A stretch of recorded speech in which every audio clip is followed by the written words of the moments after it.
পুকুরের জলে জাল আর পলোর ছোঁয়ায় তৈরি হয় এক অন্যরকম জীবন্ত ক্যানভাস। বৈচিত্র্যময় পলো আর শিপজাল বাইচের খেলা, এই দুই জালের সম্মিলিত আড্ডা সমমনাদের সাথে পাল্লায় কাটানো আনন্দের মুহূর্ত।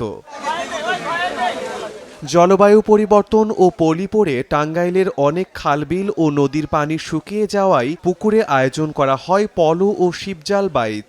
নির্ধারিত তারিখে সকাল সকাল পলো ও জাল নিয়ে পুকুরে এসে ভিড় করেন অংশগ্রহণকারীরা। হৈ হুল্লোড় করে জাল ও পলো নিয়ে নামেন মাছ শিকারে। রুই, কাতলা, ব্রিগেড, তেলাপিয়া সহ বিভিন্ন মাছ ধরা পড়ে তাদের জাল ও পলোতে।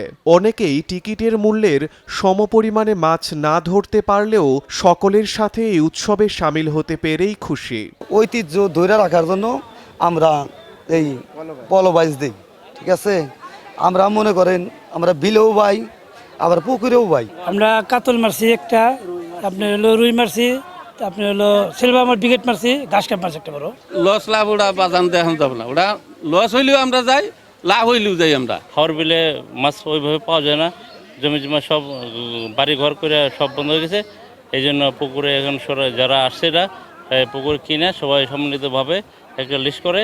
কয়েক বছর ধরে এইভাবে দেখতেছি, খুবই ভালো লাগে, এই কারণে এনে আমাদের আশা।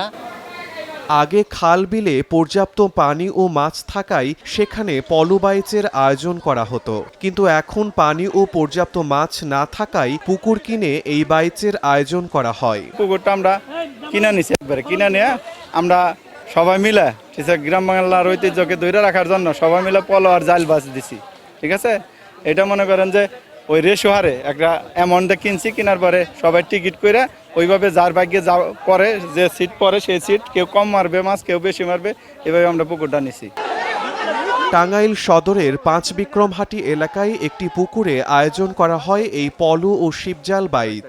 ৬,২৫০ টাকা মূল্যে ১২টি টিকিটের মাধ্যমে জেলার ৩৬ জন প্রতিযোগী এই বাইচে অংশ নেয়। সময় সংবাদ, টাঙ্গাইল।